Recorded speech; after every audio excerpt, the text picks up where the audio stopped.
My name is Bradley Cooper. I am the content director of the summit and the editor of ATM Marketplace. And today I am joined by not one, but two Scotts from Cook Solutions Group. We are joined by Scott Fieber, who is the Chief Strategy Officer at Cook Solutions Group, and Scott Smith, who is the VP of Strategic Solutions at Cook Solutions Group. Great to have you both on.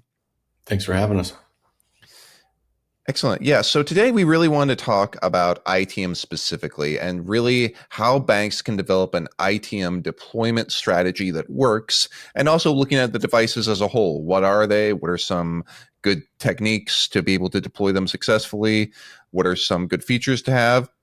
So Scott Fieber, I want to start with you. So what are some of the main reasons you have seen a bank or credit union deploy these devices? Yeah, that's a great question, Brad. If I were to give the ITMs or just this interactive strategy the most credit, it's the flexibility, in my opinion, of how you can deploy it.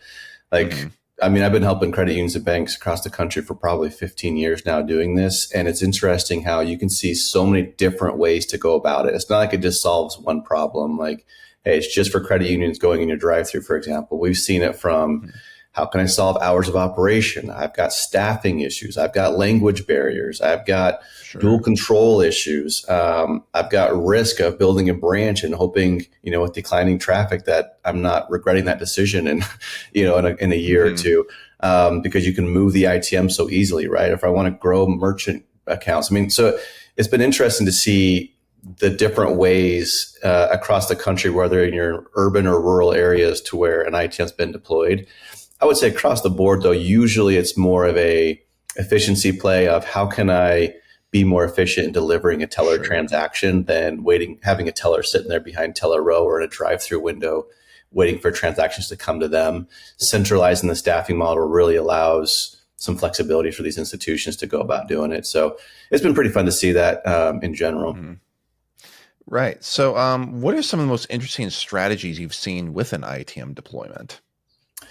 Man, one of the most interesting ones lately has actually been using it almost like I don't know, it's probably the wrong analogy, but kind of like the Trojan horse analogy, I guess, for lack of better words. Institutions are using ITMs to get into newer markets, but also in order to obtain merchant or commercial account growth. So like they'll go into some small underserved communities, put an ITM in there as like the only branch in town, essentially. Sure. But they really don't care about the transaction or really overall usage of the machine. It's an end game to then obtain business accounts, especially working with the municipalities, right? So we've seen them where they go in small towns, they'll get that municipalities and then move their deposits over to them. So, technically overnight, you get a $10, $20 million customer in deposits, rather than whether or not the ITM gets used or not, because they're kind of using it as a collaborative strategy to work with those towns and cities. Same for large commercial, buildings like casinos or manufacturing facilities where you've got thousands of people going in there. They get a snippet or a piece of that banking business for that business again. And then it also has an ancillary effect. You get to use the employees of that institution get to use the ITM too, which is kind of an added benefit. So it's just going back to when the ITM was first deployed, that was never even like the idea. It was purely let's replace teller row with an ITM and go there. Now we're getting really creative like this to say, hey, how can this help leverage other aspects of my business to be better? And it's working. Perfect. Yeah, that's a really great point. So I want to talk a little bit about the ITM specifically. So some banks really struggle with integrating that video element for ITMs. Like they don't really know how to make it work for customers. What are some strategies you can offer to make that successful? Some of the things that we do at CSG that's a little bit unique is we kind of take the experience that we have and that we've seen throughout the marketplace, and we take it from the one-off basis of, hey, we've got X amount of customers in certain areas. And in certain areas, the adoption of video or the thought of video is sometimes scary. And what kind of brings us into the fact is we've done this, we've been there, we've got a number of employees that's their self-focus, is understanding customer needs, roadblocks, what they're going through, what some of the pain points the customers or the members might see with adoption in the video atmosphere. And then the biggest thing is helping people understand that the box in the ATM and the video, it's no different than sitting in front of a teller. It's actually a little more personal. And it's actually, there's no lack of functionality. There's nothing you're missing there. Those are some of the biggest roadblocks that I think people see within the ITM video world, or even not outside of the ITM, even the video banking world in itself. A lot of people get scared by the video, and it's just a little bit of lack of education. And I think that that's where a company like ours steps in, is where we have a focus and a niche in these areas, is we can help not only the institutions install, build the infrastructure and do those things, but we can actually help and coach customer and member bases as well on what they can expect to see, and coach them on language that they can help their customer base and membership with. Yeah, I would add too, if I could, Brad, on that. Resource drain is a real issue too on the banking side. So, like to Scott's point, the benefit of the end user and some of the challenges on that side. The reality is too is sometimes we go and meet with these banks or credit unions, and they feel like, man, I just don't have the people. Like the stack of projects that are on these teams' board is insane, hundreds of them sometimes in a year. And it's just like, man, whether we'd love to do this or not, we don't know how or who is going to do it. And to Scott's point, that's kind of where CSG steps in, is almost an extension to the institution to allow that. We have that expertise. They don't. Let us kind of work together as an extension of your institution and do it for you, and really kind of ease that burden. And I think that's been a pretty telling strategy, and I think complementary tool that we have in offering to our customers. Sure. And just to kind of expand on it, have you ever noticed if banks have specific strategies to help like train customers of how to use it properly? Because I know sometimes maybe some older customers in rural areas might be as comfortable looking on video.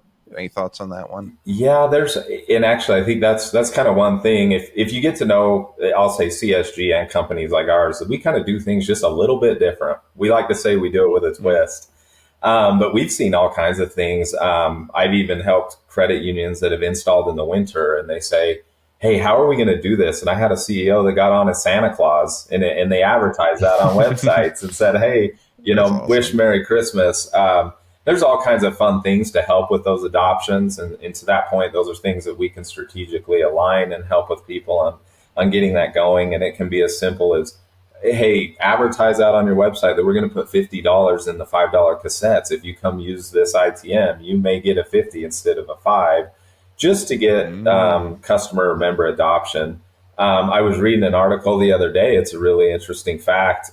They say that if you can have 2 positive experiences with a digital platform inside of a bank, that your retention rate is 98% of the time they will go back to that. And so that is one thing we really help our customers with, is those first interactions have got to be really positive. And if they are, no matter the age, the demographic, any of those things, if they are, 98% of the time, they will go back to that platform. So those are some of the things I think that are tips and tricks to help our customers with deploying a solution like this. Sure. It's really about that consistency of experience can lead to customers wanting to keep using it. So I was just curious, beyond just video, what are you other key features of ITMs that you really think are must-haves for banks, in your opinion, in this space? That's an interesting and a hard question. I think one thing we have to do is we have to kind of sit back and we have to, really see it's not a one size fits all solution for everybody. In fact, an ITM may not fit your institution. And I think that's the job of the institution, is to understand their customer base, their member base, the partner they're choosing to help roll and deploy these solutions. And I think from there, we can kind of go out and say, hey, these are some of the avenues that you could utilize that maybe you don't realize the benefit of. I kind of will go back to Scott Fieber's thing. He was talking about gathering merchant business accounts, those types of things. I know a lot of people right now in the banking industry are struggling to get deposits. It's kind of morphed from the last 5 years, where it was all about loans. Now it's all about deposits. But we've started seeing some customers, some big commercial banks, which traditionally is not an ITM realm, but they've been doing things like, now their salespeople, their BDMs are going out. They're actually selling this solution to their customers to bring on accounts, because, hey, did you know now I can advertise for your business at the screen that all of our customer bases are going to touch? We can throw your QR code up on a branding package. So to Scott's point, you can gather and make a really good ROI out of this investment with not only the traditional usage of just doing teller transaction. It's actually getting out in the marketplace and understanding how to leverage Sure. all your technology. Yeah, it's interesting to see like how it's evolved too. Like going back to the time when Eugenius invented it, it was strictly video teller only, Hmm. in lobby only. Like there was no ATM functionality, there was nothing else. And then it's interesting, as it's progressed and matured over the years, now you can do video, but not just in branch, you can do it outside of the branch, right? You can also now do video plus ATM transactions, which was a nice Right. add because when the teller goes home, it's not just turned into a paperweight. Like that was a frustration for a lot of customers early on, right? And now it's evolved too with core integration to now we can do tablet assistance and we can do enhanced self-service type transactions without the need of video, just to make that transaction even more efficient, by Right. driving some of those broader transactions that typically wouldn't be available on an ATM that you now can do because of the way the connections work. And then to Scott's point, I mean, there's just so many other ways now to do those odds and end transactions. Like, they're even working towards like, check printing and issuance of debit cards and things like that through an ITM that Sure. sometimes wasn't feasible early on. So it's cool to me to kind of see just how this technology has matured over the years. But I would say even furthermore, though, there's also some ancillary and complementary products now that come along with it. I mean, when we meet with institutions, it's very rarely hey, let's go and develop an ITM strategy. We're developing a video strategy that's comprehensive for the entire Hmm. institution, which may include like a video lending software, right? Or other ways to incorporate video. Maybe it's through your video surveillance system to where you can use analytics to get better usage on behavior in your branch. And so kind of helping them kind of see that overarching video can be impactful institution wide, not just on the transaction side. Absolutely. Yeah, that brings up a great point. So I want to talk a little bit about what Cook Solutions Group does. So how is deploying an ITM through Cook Solutions Group different than anyone else who provides this service? It's a great question. And I probably sound like a broken record because I've said this numerous times, but we just do things a little bit different. I think that is the one thing that you have to have. You have to be very targeted and have a vision and have somebody walk you through that vision. And that vision doesn't come from you. I think what we do and what we do really well is we sit down and we consult with the customer. We'll get some of their data together. We'll say, hey, where does an ITM make sense? What's your growth plans? What's your strategy? What are all those things? And then, Scott kind of went back to the Eugenius days, which I won't say how old he is, but he was a member of that group back then. But I would say 15-ish years ago when they started these platforms, it was kind of a task to where you've got to put all these things in place to make something happen. And to Scott's point, bandwidth within financial organizations is strained right now. And so Absolutely. that's one thing that we've helped organizations do is we have a completely outsourced model to where we can focus on the business need, rather than the infrastructure, the necessary IT needs. Let the experts manage and maintain the system. You guys are the experts of your business. Let the business run with the platform like it is. And that's one of the key things that I think CSG does a little bit different is we've helped our customers manage and maintain the infrastructure and being able to outsource that. Yeah, I would add too, Brad, on that. Like, it's interesting how, you'll buy a machine and the software, but that's just such a small piece of the overall implementation, right? There's so much to figure out, like who's going to Right. set up the GLs, who's going to market it, how are we going to train the people? Like, there's so many pieces that I think early on the institutions were left to figure out on their own. And that's where CSG comes in and say, we don't have to reinvent the wheel. We've done this hundreds of times over. We got that. We can do it for you.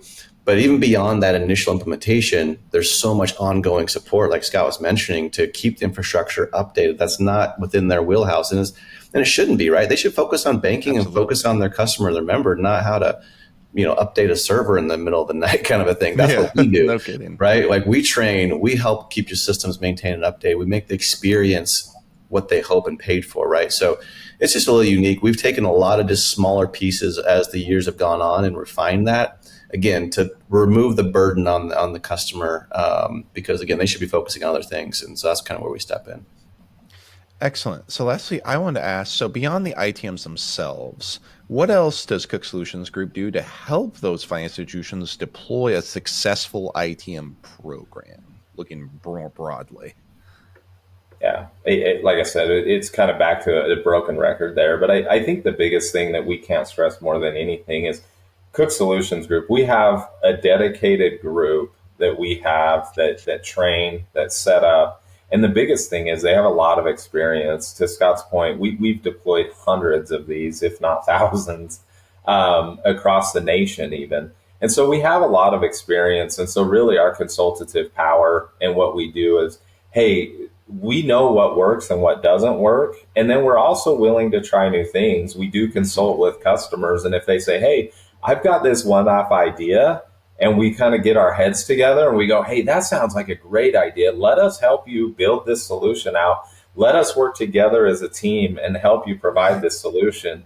So that we've had some really fun experiences with customers and what we do that way. And I think that's probably the biggest thing on the differentiators is our experience there within the financial organization, and then our partnership. It's not a we sell you the machine, we train you, and good luck. It's a A through Z. We continue the relationship, and once that happens, we don't leave your side. We want to see this be successful and grow through the years. Excellent. Yeah, that's some really great points. Is there anything else you'd like to add before we jump off today? My only thing I would add is this again, it doesn't have to be this daunting, task of saying, hey, we're too small, or hey, we don't have the time to do this. If you feel like there's a need there, reach out to us. That's why we're here is to help take that burden off and to help. Like I said, we've seen customers in the middle of absolutely nowhere deploying ITM. We've seen them downtown metropolitan areas, and we've seen them from, one branch credit unions to the nation leaders deploying this stuff. So I wouldn't discount that this not for you. I would strongly suggest let's just sit down and talk about it and see if it does make sense. And it may very well may not make sense, but at least that we can kind of walk you through all the examples of what's going to happen there, and see if it's a right strategy for your institution. Excellent.